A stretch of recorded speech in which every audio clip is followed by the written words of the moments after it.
Hello everyone, it's Jamarl Thomas. Welcome to the Progressive Soapbox. I hope everyone is doing all right this morning. Let me check my sound. While I check my sound, I want to thank everyone for the support you guys give to this channel. In real terms, YouTube demonetized the entirety of this channel, and if it wasn't for the patrons and the people who contribute and donate through helping the content, this channel would have probably had to fold up shop. So thank you very much. Maybe at some point the monetization will come back on in September, but I do want to give a heartfelt thanks to everyone that's assisted and helped support the channel. As a heads up, not as a push, but as a heads up, donations in order to support the content can be made at the link in the description box below. It will bring up a little Star Trek figure who would dance and shake, and thank you for contributing to the work. So there's that. Let me check one more thing before I start. I'm still going to have the patron appreciation today. I'm still going to have the patron appreciation where we're choosing t-shirts today. So that's still going to take place. Again, I don't necessarily read out the person's name for the t-shirt right away because I want to make sure that the person is okay with me calling them out. And I realize the same thing needs to be true for announcing the winner of whoever I'm taking their thing for, meaning the topic. But nevertheless, that's going to be held today. It's probably not going to be till 6, but it's going to be this evening. Long story short, the thing for YouTube is aggravating to say the least. Having over $1,000 stolen is, it's aggravating to say the least. I mean, it's not a situation where I'm rich, where $1,000 is just growing on trees. The idea that they are able to just steal that with an email, with just an email. Hey, we're taking this. Sorry, get over it. I think I am probably going to open up a case in small claims court. Apparently there have been other people who YouTube have stolen from where they've had to take them to court over. And I've even thought about starting a website that essentially interviewing people who've been screwed over by YouTube, and having a running channel on YouTube itself of people who've been fucked over, screwed, or just cheated out of money by YouTube. It's a major organization, so if they tell you to kick rocks, there's nowhere else to kick rocks to. So ultimately, they can cheat you, and you're still stuck with the person that cheated you. Kind of like the Clinton thing. You have nowhere else to go. You're going to vote for Clinton because you got to vote for Clinton. It's that type of stuff. Nevertheless, I don't feel comfortable taking that line down. I am extraordinarily angry by that because it seems like that shouldn't happen. It's theft in real terms. And it's not just theft of me, it's theft of you because you are the guys who gave the money in July. They're stealing all of it. At the very least, the link below allows, it's PayPal, so the money comes directly. That's it. Let's get to the story. I don't want to spend a huge amount of time on that. Back in 2008, I was here.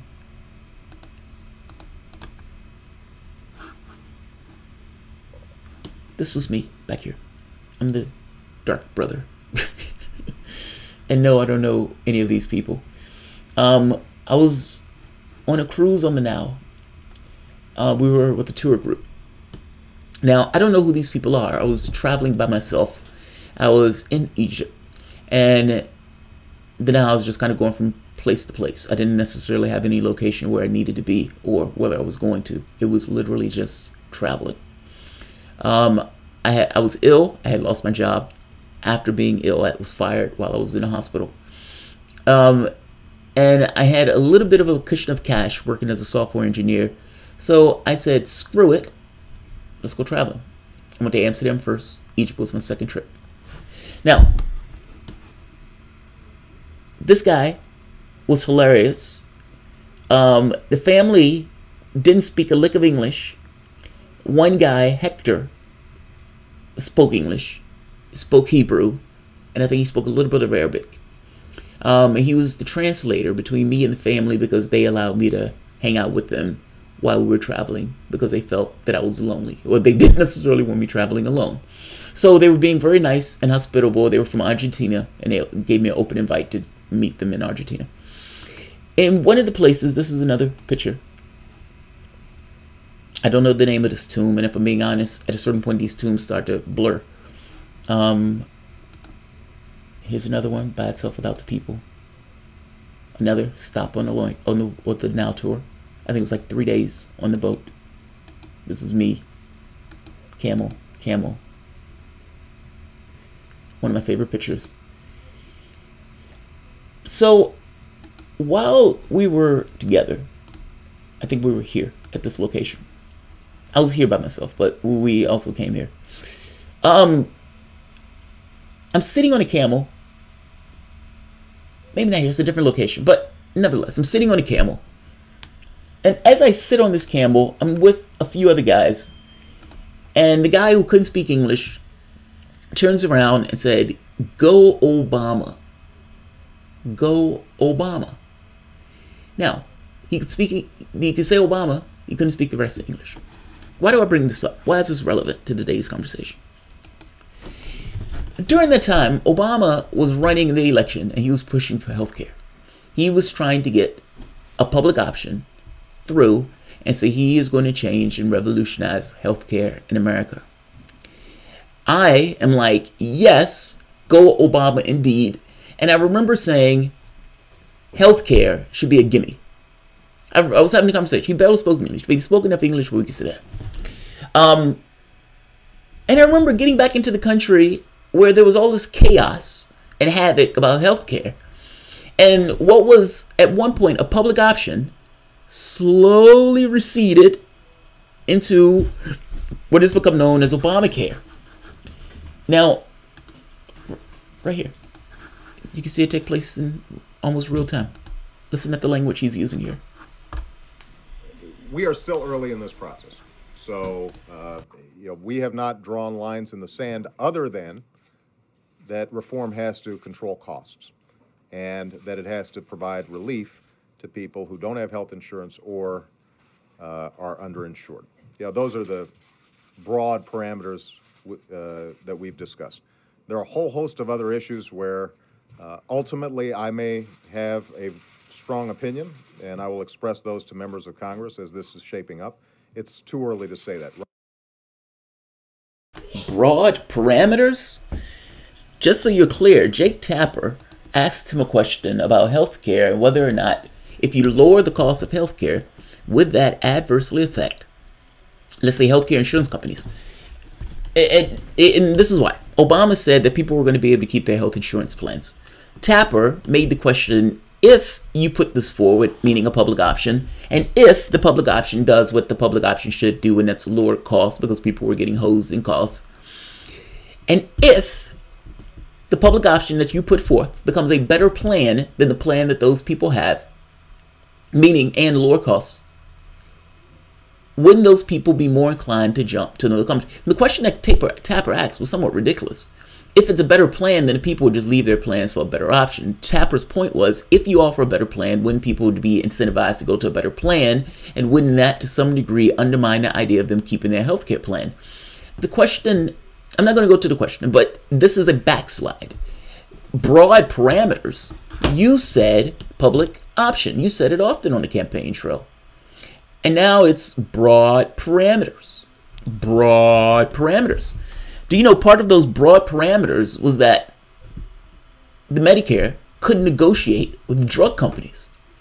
Now, this is insane because part of the cost of healthcare is drugs and comes into this thing that the public is being gouged by drug companies. Ezra Klein, somebody who loves Obama dearly, when Obama comes up and says public option wasn't the main thing that he talked about in his campaign, because at that point people began to realize that the public option that Obama was talking about wasn't a public option at all. It was forcing people into private enterprise to get those healthcare plans. And then the Democratic Party completely changed to contort around whatever meaning Congress, came up with Do you know at one point Obama was willing to let that go altogether, meaning healthcare? Listen to the conversation I'm having on Fault Lines. The gentleman who was working in Conyers' office brings up the point that there was resistance against even the healthcare plan that Obama was pushing, and that he at that point was willing to chuck it. They eventually got it passed. But listen to Ezra on this. Ezra, who loves Obama dearly, even pushes back on this idea that Obama wasn't pushing for a public option. I'll defend the argument that the healthcare bill that looks likely to pass is structurally similar to the healthcare proposal released by the Obama campaign, but it is impossible to defend Obama's statement that I didn't campaign on the public option. For one thing, it was in his campaign plan, which is to say, he campaigned on it.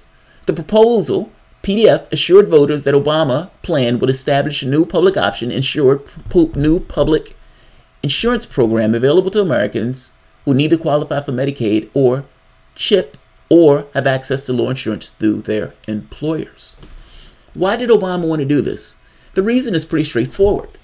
If you have an insurance plan that has cheaper costs that offers the same service, then you're allowing people who can't otherwise afford healthcare to get on that plan and to bring down other costs for healthcare because those companies are want to compete. Otherwise, those people would just leave and go to the better plan that's put forth by the government.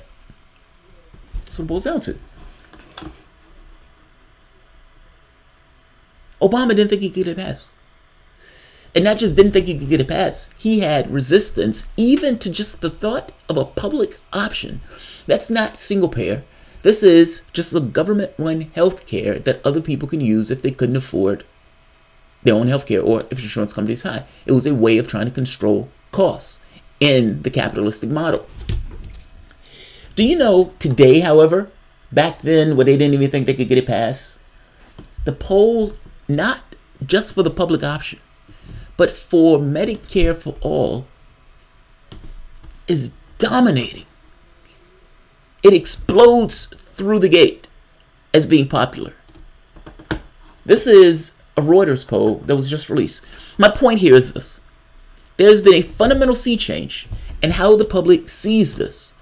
Partially because, A, Obama, you got to give him credit on this, cracked the consciousness of the American public for the notion of Medicare for all or single payer.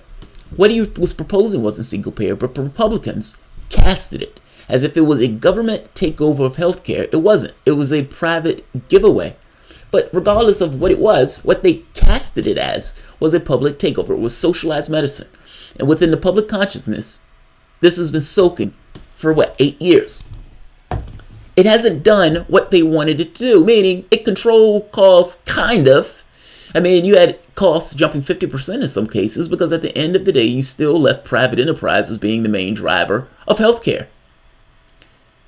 If somebody is going to make a profit off of your breaks, your pains, your aches, your cancer, do you really want them doing that to make a profit off of? As a society, as a rational society, I would say the answer should be no. Obama, being a capitalist, has a utopian idea that the capitalists can still make their cash and people can get their health care at a reasonable price. We found that to be a folly. One of the problems of this bill was that cracks within the seams, and Republicans chipped away at the cracks in the seams as they took power, as opposed to having a public option, which would have been a little harder to take down because it's not this 3,000-page thing of legislation where you can kind of chop off. Nevertheless, the public itself has looked at this and have seen, okay, Democrats, this is what Democrats represent. Right here, this capitalist healthcare plan put forward by the Heritage Foundation that the Democratic Party has moved so far to the right that they just appropriated it as their own and called it Obamacare. Trump Care, who's supposed to give big, beautiful health care to everybody, essentially gave you a shittier version of Obamacare that the public hated even more. And because it was so bad, made Obamacare look a little bit better just by comparison. And now you have Sanders, who's been screaming about Medicare for all. And once the public was able to get a view of those other two systems, Medicare for all just seems better. You couldn't get the public to get behind this, apparently, supposedly, back in 2008. And now when asked, The numbers are devastating. Look at this. 84% of Democrats support Medicare for all. 51% of Republicans support Medicare for all. You have an overwhelming majority that support Medicare for all, meaning this country supports Medicare for all. Look at this. 70% among the population. That's a landslide. That's a landslide. What about free college tuition? Democrats, 78% support it. 41% of Republicans support it. 60% support it total in the country. That is to some degree a landslide. You don't get the support abolishing ICE. But to be honest, I don't think immigration is the main thrust of the attack that needs to be taken. From the standpoint of Medicare for all and free college tuition, there has been a sea change in the way the public sees those issues. And I suspect a large part of that is because of Sanders. Because of Bernie Sanders. You have rallies, you have protests, you have people who are essentially pushing up the idea of Medicare for all, showing you that other nations around the globe have this system, and that the idea of being hung up on a label when you, as a collective in your society, can make a determination on how you run the affairs of your society. And if you can save trillions of dollars a year, why don't you do it? Why don't you want to do it? Why don't you want to do it? Whatever you want to say about Sanders, whatever you want to say about Sanders, and there are bad things that I've said about Sanders that you can say about Sanders, the campaign, even though he lost, has instigated something into the public consciousness that is real and that is showing political consequences. The catch to this is, and the point of this entire video, beware of people who are all of a sudden on this bandwagon. You have a lot of Johnny come-latelys and Susie come-latelys and Kamala come-latelys who's jumping on this bandwagon of Medicare for all because they think that this is a way for them to gain power. Is not something they necessarily care about. And the same way that Obama was pushing the public option but was willing to ditch it the moment that he got into power, let's say for other reasons, and for people who may have been putting money in their pockets that he thought he required to get elected, I don't see why you wouldn't necessarily suspect the same may be true for the same Democrats or similar Democrats, the corporatist types who are getting money in their pockets from some of these same industries that they're talking about they're going to regulate. Why you don't believe that the same thing may be true when these people get into power. Beware. This is what the public wants. But just because it's what the public wants doesn't necessarily mean that it's what that particular politician really has in their hearts to deliver. There's a difference between what people say versus what people do. Beware of that difference. You saw it on display under that president as he backslid. Don't take my word for it. Take one of his sycophants, Ezra Klein. This is not a bad word against Ezra Klein, but Ezra Klein loves Obama.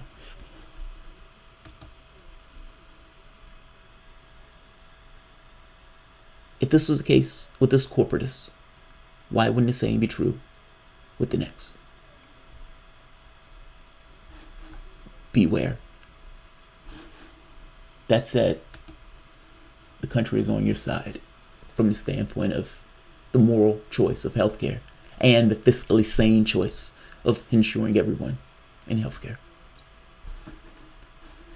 All right, guys. I'm going to end this here. If you enjoy the content, please feel free to share, like, subscribe. You can always support through Patreon. Thanks, everyone.